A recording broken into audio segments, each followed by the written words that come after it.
incontriamo Fabrizio Zabeo, rappresentante dell'Unità Allagati di Fabaro Veneto. Dunque qui dove siamo? Ecco, qui siamo all'idrovora di Campalto, è importantissima per noi e io volevo fare un discorso molto semplice, terra a terra, ma spero che sia anche capito cosa intendo, ed è per questo che noi da 5 anni collaboriamo veramente, perché si sono capiti anche gli sforzi che stanno facendo per quanto riguarda l'aspetto idraulico e noi ne siamo una conseguenza come allagati. Allora lo dimostrano anche queste pompe che sono del 48 e uno pensa e dice ma dovrebbe essere il museo della bonifica.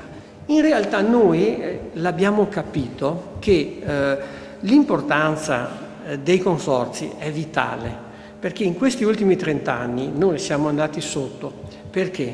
Perché non è stata data un'importanza tale ai consorzi di bonifica, parlo, ma con risorse economiche, ed è stato tagliato loro, diciamo, e modificato l'ambiente, perché le cementificazioni, perché le fognature, perché ecco, questo dimostra anche una efficienza dei consorzi, però senza soldi non si fa tanto.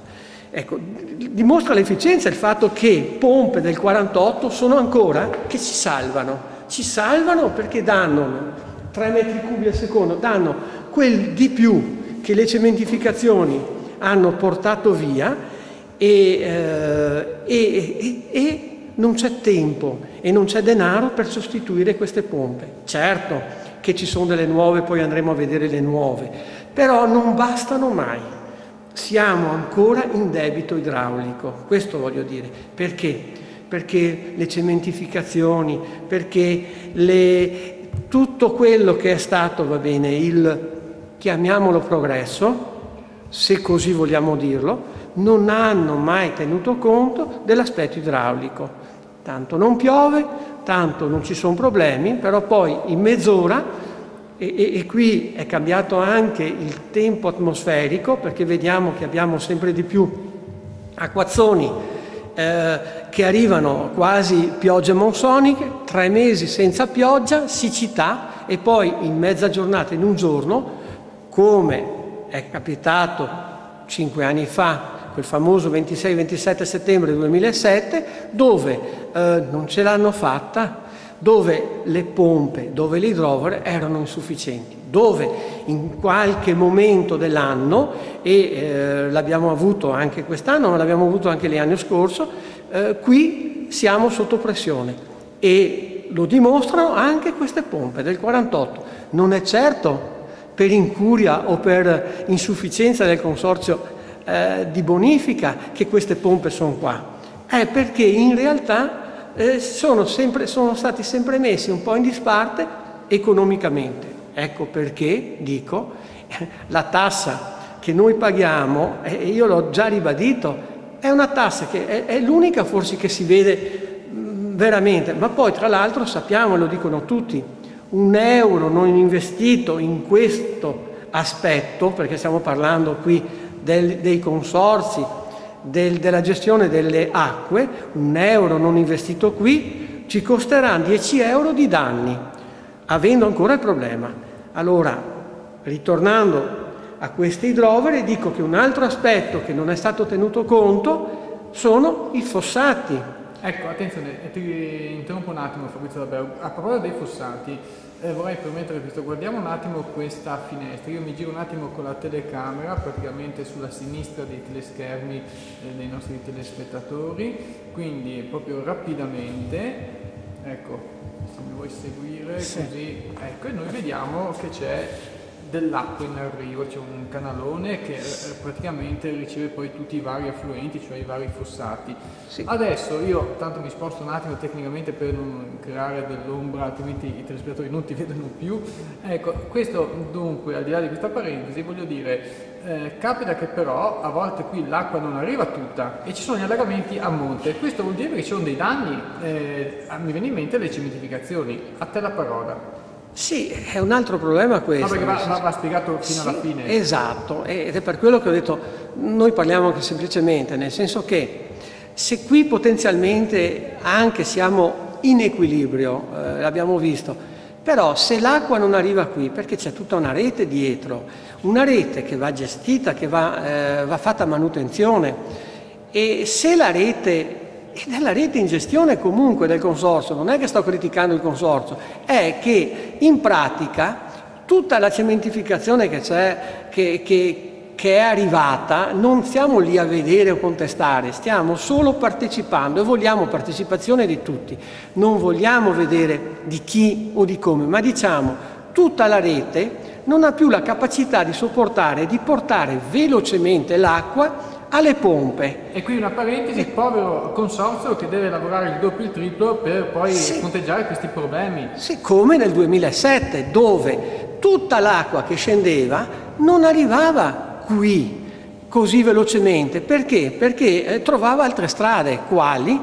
Quelle dei scantinati, delle strade, dei garage. Perché?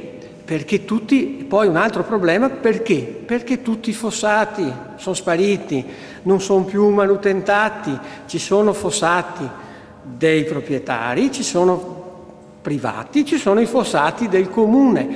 Che sia comune o che sia privato, la manutenzione era sacra già nel 1500. Venezia lo sapeva, addirittura imponeva a chi non faceva la manutenzione la confisca, cioè gli confiscava il fosso. Io continuo a dire, il fosso non è di proprietà privata, anche se è sulla terra del privato. Il fosso è pubblico perché ha questa funzione. È come dire, nessuno si sogna più di chiudere una strada perché aveva ceduto la metà della strada. Questo deve ritornare a essere del fossato. Io dico un'altra cosa e lancio qui.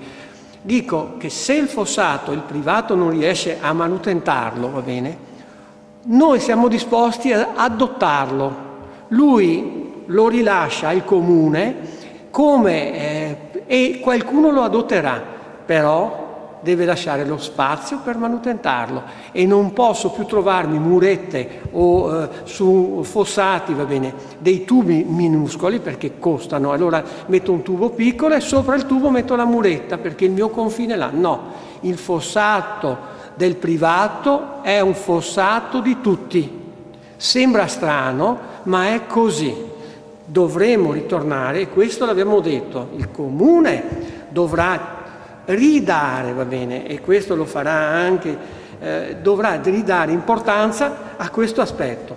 Tornando, noi non dovremo più perdere neanche un fossato, perché è questa rete, è da questa rete che si inizia a trattenere quell'acqua in più ed è da questa rete che si comincia a avviarla verso i canali, i fossati, i scoli e portarla abbastanza velocemente all'idrovore perché queste devono, qui siamo praticamente in una zona che se non abbiamo l'idrovore andremo sotto ogni qualvolta che pioverà.